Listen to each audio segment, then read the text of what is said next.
Uncle Mark here, going through some of my old footage, and I found this from quite a while back. This might be a 1984, 86, something like that. It's a Ram 250 Royal SE. It's kind of sad the guy that owned it passed away here already a couple of years ago. This is 2026. That's probably 4 or 5 years ago already. And of course, he doesn't own it now. Estate sale sold it. I think it had something like maybe 30,000 miles in it. Just quite the survivor vehicle. Look at the shape it's in. This is original paint, original graphics on the sides of the fake wood grain. Just starting to have a little bit of, if you want to call that, rust happening there. Beautiful vehicle. I forget what it sold for. I'm thinking something like about $15,000 Canadian back about 5 years ago.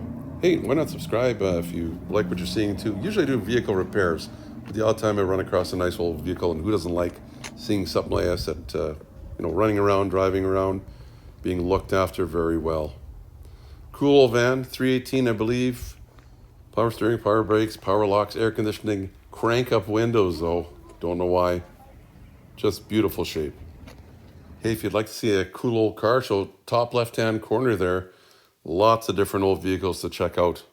And if you haven't subscribed, the bottom middle is the channel, their subscription. Check it out. And thanks for watching.